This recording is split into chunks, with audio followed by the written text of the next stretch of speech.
হবে রাধেশ্যাম রাধেশ্যাম রাধেশ্যাম। সমস্ত শরীর কৃষ্ণ লাগান গৌর লাগান।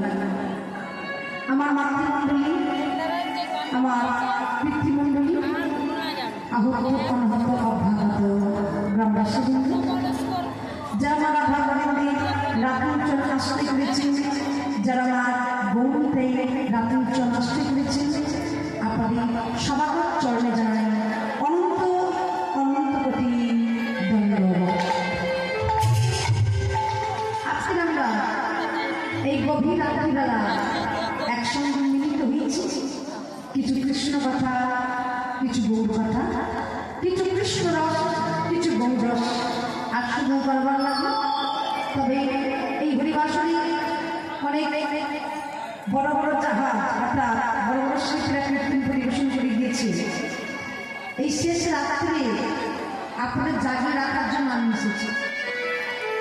আজকে আপনাদের আপন চরণ ধরি আমার মস্তকে রাখতে আশীর্বাদ করি, আমি যেন কৃষ্ণ কথা বলতে পারি, আমি যেন গৌর কথা বলতে পারি।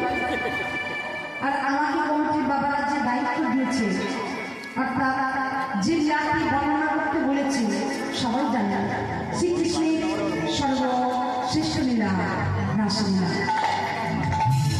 তবে বাবা রাসলীলা পরিবেশন করার আগে ছোট্ট করে একটু গৌরচন্দ্রীকে আস্বাদন করবো, কারণ গভীরত্ব বেশি কিছু আমি কথা বলি ভালো লাগবে না, তাই ছোট্ট করে একটু গৌরচন্দ্রীকে আস্বাদন করবো, তারপর আমি রাসলীলার মধ্যে প্রবেশ করবো।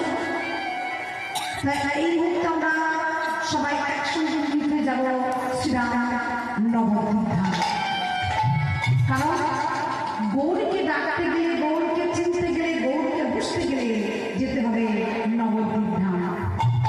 আজকে আমরা সবাই একসঙ্গে মিলিত হয়ে উপস্থিত হয়েছি নবদ্বীপ ধামে। আর এই নবদ্বীপ ধামে দাঁড়িয়ে আমরা সবাই দেখব যে গৌরাঙ্গ মহাপ্রভু কিভাবে সেই জাগ্রত যুগের লীলা এই কলিযুগে আমাদের সবার সম্মুখে প্রকট করলেন। আজ গৌরাঙ্গ মহাপ্রভু ভক্ত পারিষদগণের সঙ্গে রয়ে সুধুরী ধরে এগিয়ে চলেছে। হঠাৎ প্রভু কোন ভাবে ভাবান্বিত হল যে সুধুরী গঙ্গা আঞ্চলকে নিজ করকমল তুলে ব্রজ ভাবে বিভোরে ফেললে, যমুনা যমুনা যমুনা ও যমুনা তুমি কি দোষী, যমুনা রাগিনী, যমুনা ও যমুনা যমুনা ও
যখন ফুলগুলি দর্শন করলে ব্রজভাব বিপদে বলে উঠলে এই তো আমার মধুর বৃন্দাবন।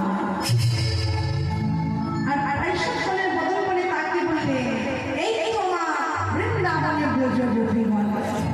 প্রশ্ন হচ্ছে শুধু কি বৃন্দাবনের ব্রজগোপী এসেছিল? হচ্ছেন না, আরো অনেকে। কিন্তু গৌরী ভাবটি দর্শন করে পদকর্তা